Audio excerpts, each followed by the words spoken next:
Game begin.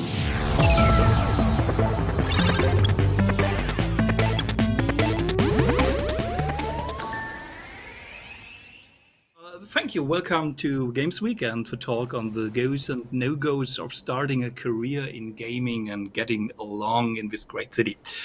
I have to tell, I was asking myself, actually, this talk seems to be totally useless since it seems to be so easy and simple to work in gaming. I heard it's also completely stress-free and just one big party. Sort of, we have a look on this. So just a little bit on myself, who is talking here. I work at Berlin Partner for Business and Technology. Berlin Partner is the business development agency of the city of Berlin. And we do support most sectors of the industry here, as well as doing the marketing for the city.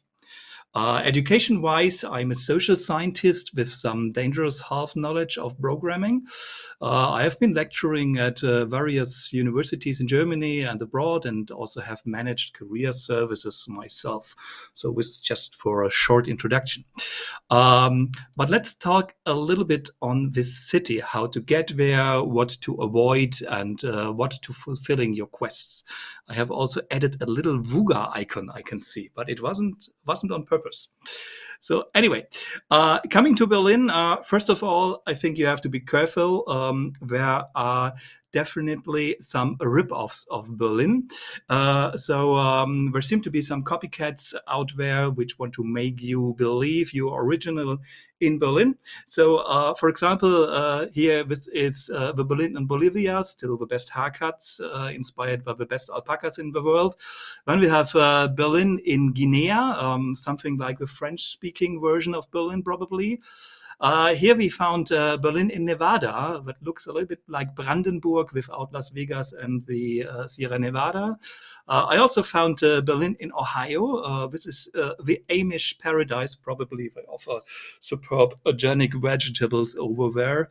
And also there's Berlin in Russia, so almost there in terms of Späti hopping and the Wegbier culture, maybe. And last but not least, there's also Berlin in Jamaica. So still not right there, but better climate and apparently just a bigger version of the Mauer Park. So just be sure to get to the real Berlin. Coming to Berlin, you normally arrive at our great airport. So take your time. It needed over a decade to build that masterpiece of an airport. And we want to enjoy it as long as possible while you wait or brave for your luggage, or you desperately try to catch your plane standing in that single queue at the security. After you made it out of airport, you can enjoy our lovely public transport. We also did hide an Easter egg here. The airport is just 1 inch inside the more expensive ABC area, but apparently only the ticket controllers know about this. So don't be mad if they catch you. BVG tried to change the mindset of the security to be more service-orientated over the years, but we still didn't success, I guess. So they did the same, actually, like every game developer would do with a bad product or a bad service. They just made it part of the marketing and doing just jokes about it now. So, however, you still have to pay if you are caught without a ticket. But you get the chance to meet a lot of new friends and sometimes see things that cannot be made unseen. So just relax and enjoy the fact that public transport in Berlin brings you to every place you want to be. Also even undressed and even with ponies. So everything is right. But wait, if you want to come to Berlin, it's also very expensive. It's very important to know about Berlin, because Berlin has actually 2 centers. It's something like a Klingon version of a capital city, because it actually has 2 hearts. Because of the separation during the Cold War, there was a western heart located around Kudamm and an eastern heart located around the Alexanderplatz. So this still is apparent, but gives you the possibility to choose whatever fits you better. My personal recommendation still would be stick to the eastern heart, and if you get wounded, you can still switch to the replacement organ in the western part. So this was a very, very, very short introduction to the city of Berlin. That's all for the moment on the city. We will dig deeper after we covered some other things to know about being here. Now we want to look closer at the industry in Berlin and the gaming industry here. So just to get some numbers of Berlin. I mean, we are now the biggest city in the European Union after UK decided to give up after the tutorial. And I mean, it is also one of the most international cities in Germany. I mean, it's like 800,000 internationals here. We also do have a lot of nationalities. We are still missing someone from Greenland. So if someone from the gaming industry wants to come from Greenland, he is very welcome here. But also, I mean, cost of living, I mean, it's rising here, but it's still cheaper. For example, it's 1/3 cheaper when living in London still. And also we have a lot of companies. It's like 170,000 companies. So there are also these single person companies as well. But if you are looking, for example, for startup capital, I mean, it's like 3.7 billion each year, which is invested here in Berlin. And also, speaking of airport, I mean, normally we do have 280,000 flights each year. So you're well connected to every part of the world. And if you want to work for a bigger company, I mean, we also do have at least 27 companies with a turnover over 1 billion. So there's a lot of happening here in Berlin to be. And I mean, speaking of Berlin, definitely, it is a place to be. Berlin is home to a strong developer scene with numerous indie studios and pioneers in the industry, and has more localization companies and more platform operators than comparable major areas within Germany. The focus here is on social games, online browser games, mobile games, serious games, and virtual worlds. And most experts see Berlin as one of the leading centers in the game sector. Berlin also offers excellent conditions for companies in the emerging field of esports and all the surrounding services. So at the moment, more than 200 companies generate annual sales here of more than 250 million euros. So this also includes development studios, publishers, distributors, and service providers like for localization, sound, advertisement, pay systems, e-finance is a very big thing here. And more renowned international game companies are drawn to the Spree. So because here is the place where we'll find highly qualified specialists and talent from all over the world. Also, the networks and the international industry events are taking place here. And as I see Epic Games here, make sure you pick all the freebie games. This week it's Guild of Dungeoneering and Never Alone. So just to make this. But also in other cases, I just mentioned a big plus also is the presence of key institutions, associations, and networks. Another thing, it's also becoming growing internationally industry meeting place here with developers which come from all over the world. So these are all the things which represent the gaming industry here. So normally I would now take you to a virtual flight through Berlin with a very poor graphic engine, I have to admit. But you can use our interactive industry map yourself to learn more about selected locations here and available infrastructure in 2 dimensions or even in 3 dimensions if you want to. Don't expect it to look a little bit like Assassin's Creed or something. I will also post the link later on in the chat if you like to. So this is just for navigating a little bit through the gaming scene here in Berlin. The next part would be, I guess, networking. It was mentioned before as well that networking is a very, very important part here in coming around. It is also easy by other means here. I mean, there are plenty of occasions where you can meet people with the same profession as you, or you could also have a look inside some co-working spaces. There are a lot of young companies and also freelancers located, which are working in the type of gaming. If you want to have a look more in the big business, there are also some of the big German companies here, like Siemens or Bayer, for example. So a lot of global drivers of innovation and technology can be found here, like Amazon and here. And more companies established with think tanks in Berlin. We do, for example, have Bosch Here, even though the headquarters still sits in the boring south of Germany, and probably they will never leave because out of tradition. So there's also a lot of big names coming around, but not part of the gaming industry normally, but also the bigger gaming industry is now heading on to coming here.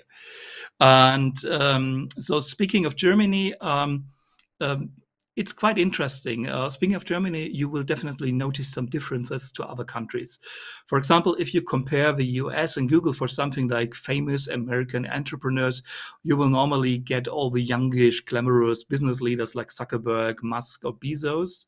Okay, see, Trump is also here, so he may not fit that well, but definitely you get the picture. If you do the same search for Germany, you get a lot of vintage company funders. So be cautious that some of the companies you want to work for have some rather traditional company policies. So this is maybe a little bit different from other countries, for example. So we are sprinting through. We completed another level. We didn't find the hidden burrow, but found out that there are way more studios located here than expected.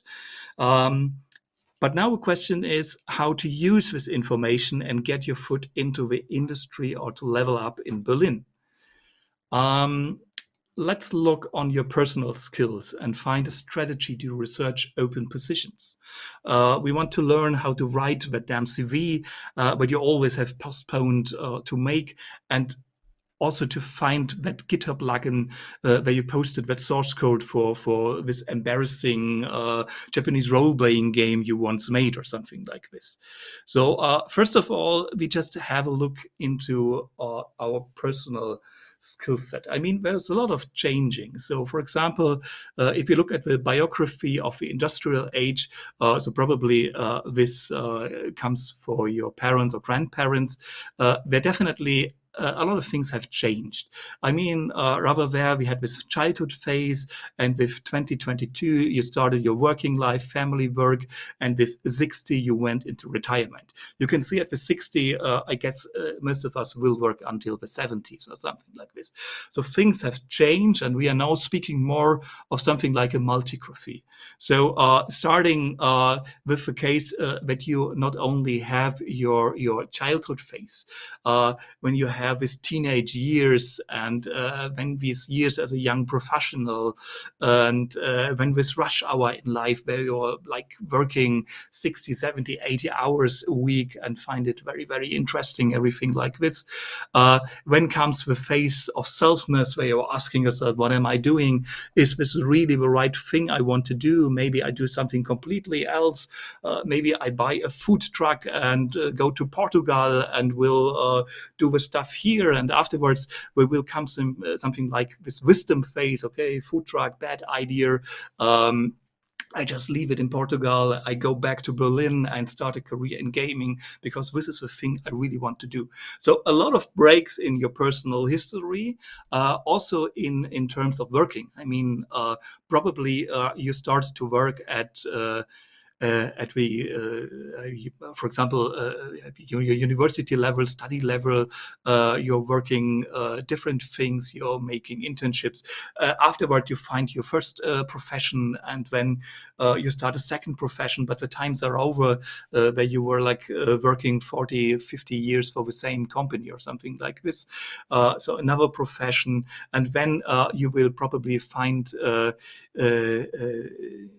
any other things, and for example you start your new life and try something new and find the way you wanted to do. So a lot of breaks in personal, a lot of breaks in work, and also in the very family level. I mean, most of you start hoping just one family, others will start a second family or a third family.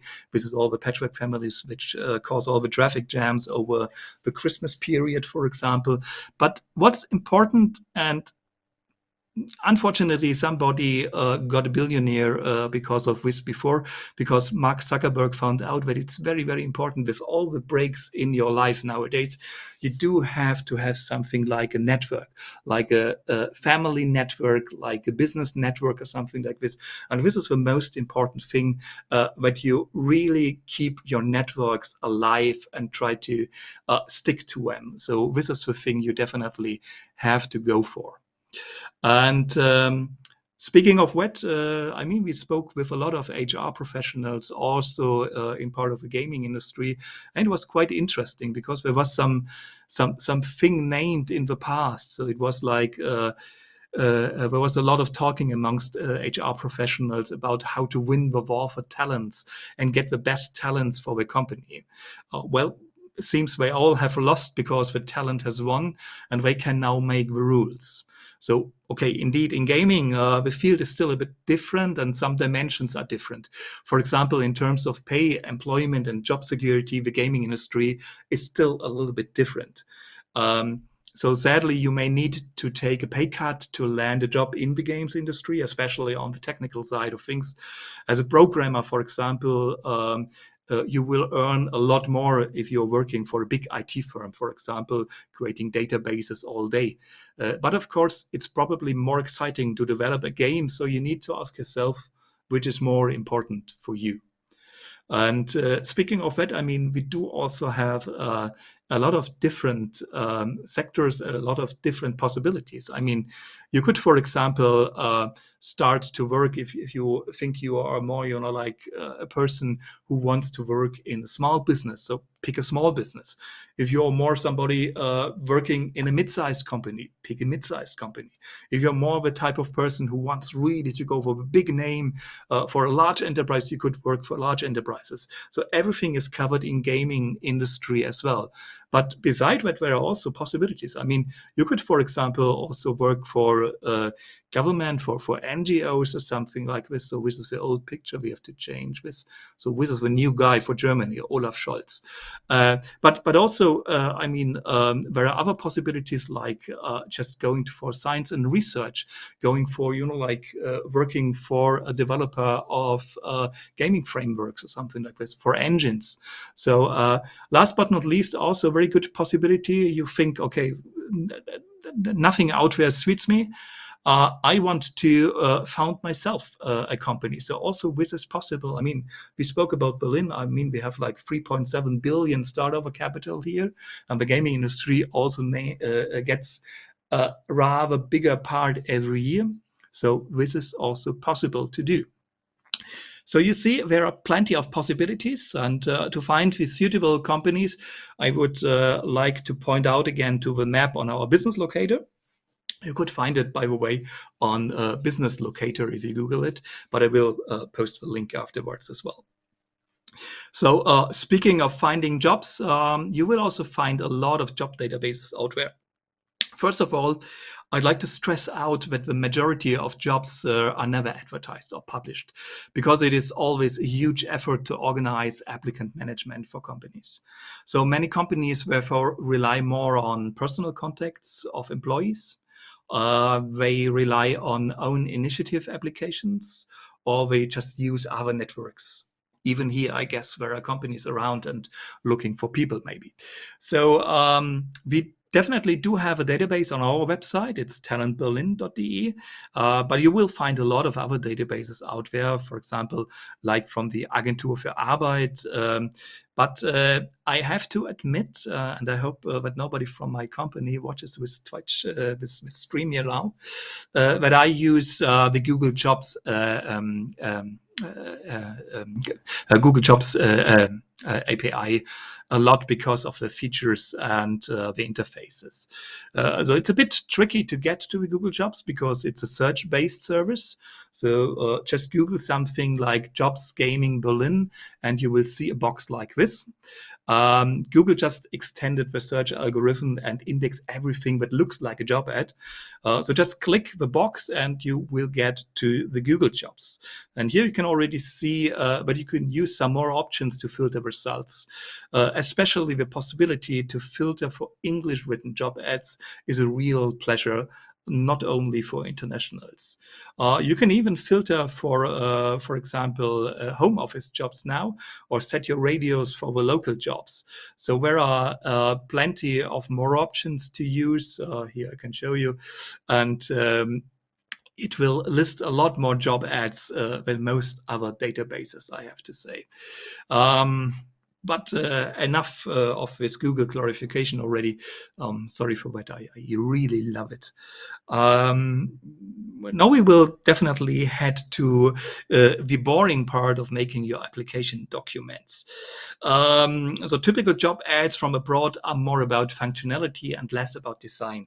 So we merely serve a purpose on conveying the information about the position in several paragraphs of text. Job advertisements in Germany, however, have begun to look more like marketing tools. So they often have an eye-catching photo, some colorful font types, and maybe even a few icons. The downside is that you often have to talk to the company beforehand, simply because you need more information to write an accurate application. The following positions relate to more traditional German-rooted companies. If a company has its roots from abroad, they will likely be more flexible. Because I would still say that in Germany, a CV is rather more common than a short resume like that used in the US. More than one page here is perfectly okay. But still make sure that the layout is clear and not overloaded. It will also be suitable to use a photo, although it's no application. Here it is also quite common to include, for example, your education information like certificates from schools or universities you attended. So in the US, I have to say, notice period is normally like 2 weeks. Here in Germany, a typical notice period can be up to 90 days and longer.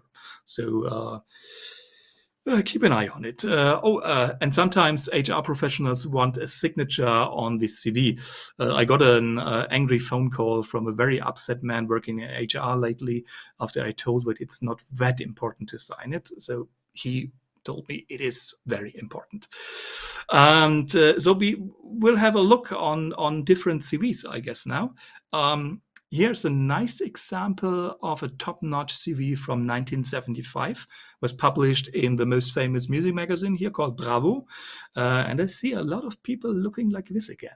So anyway, you don't write a CV like this anymore. Just one word about resumes. I want also to point out that all these fancy resume templates out there are not all time that great. Normally, you will need more space to cover all the relevant things you did in life, especially those strange bullet points, which should represent a score on your skills.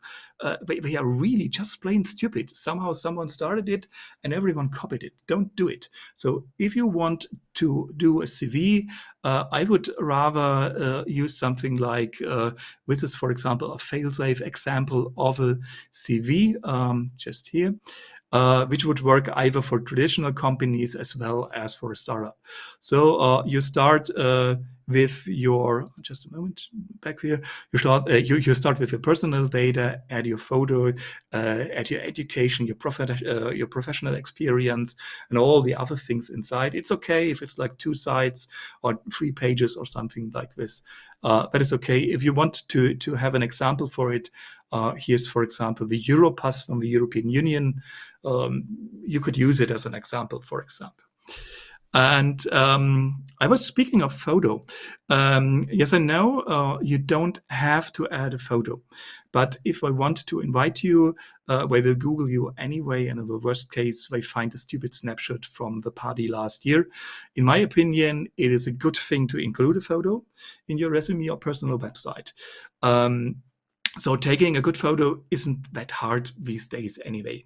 But don't get too carried away with your goal to impress or something like this.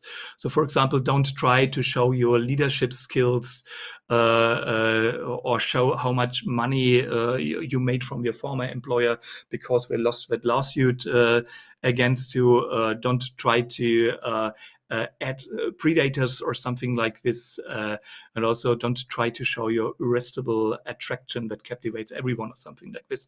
A simple photo with a little bit of polish is quite easy to make. In case of doubt, make a black and white picture, and that's normally all. Speaking of a third page, this is a thing that was quite common for some years.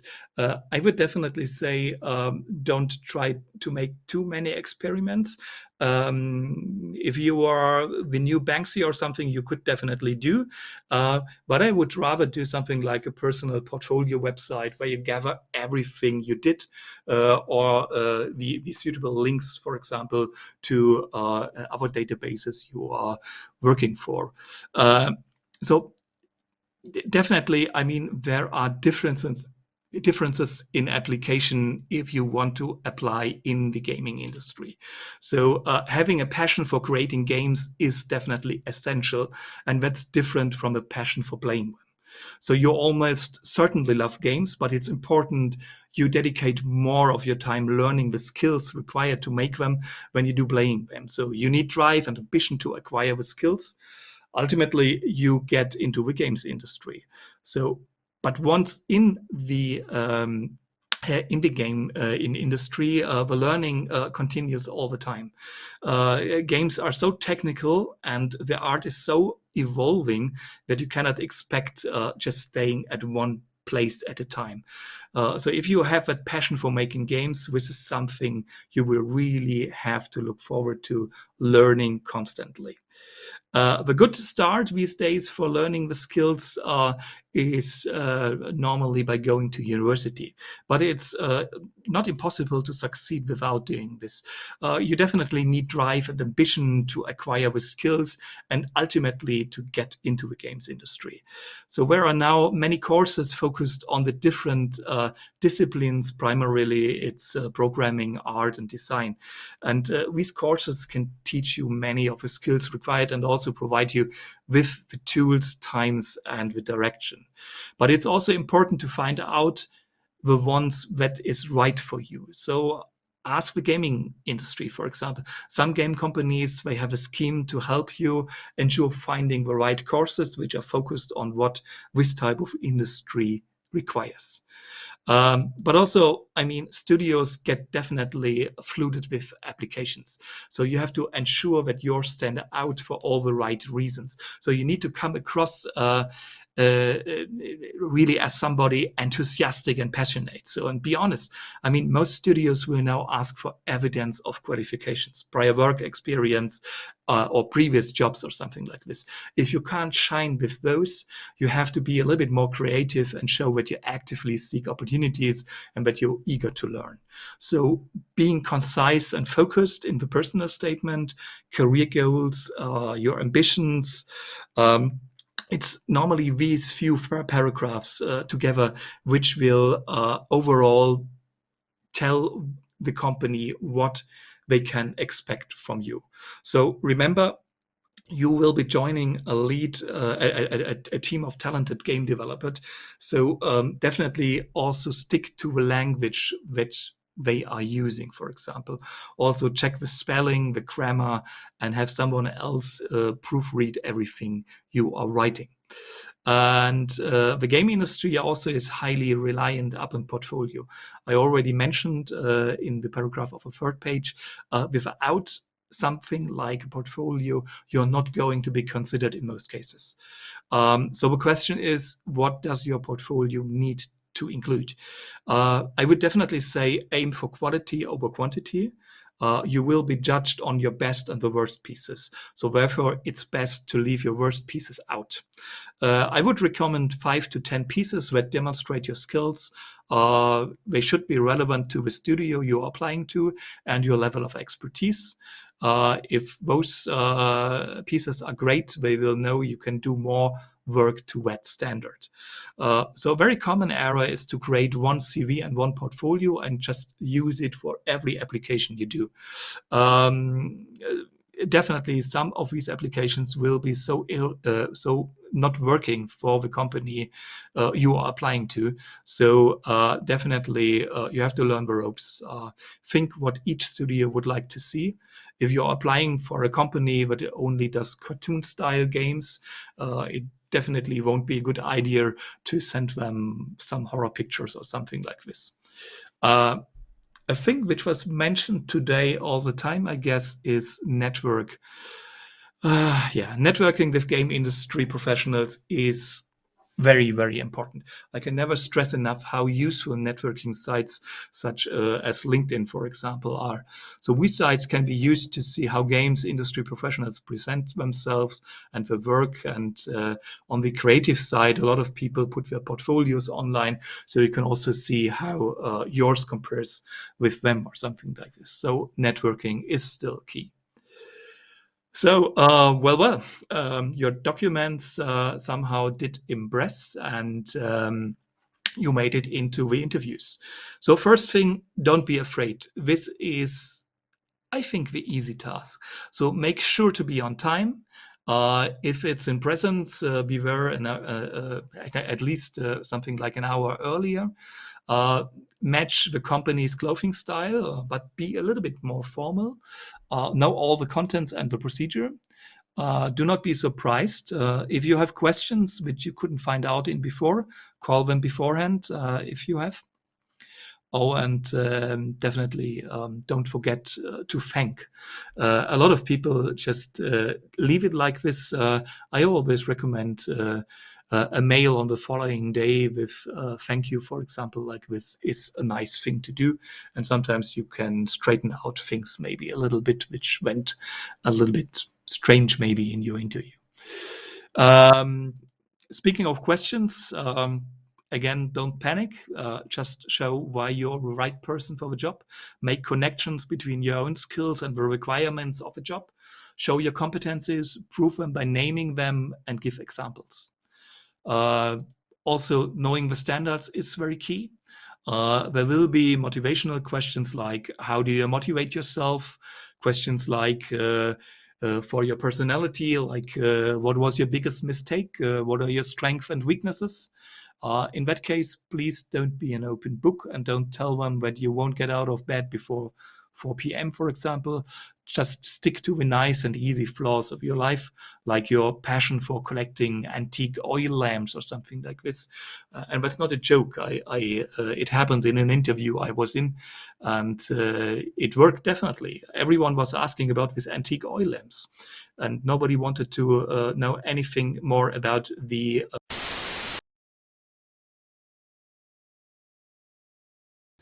Yeah, I mean, definitely. We were speaking about all the good things about Berlin, so I just wanted to mention some of the downsides. I mean, we definitely can't offer seasides, but we are like 3 hours to the Baltic Sea, and we have this crazy tropical island around.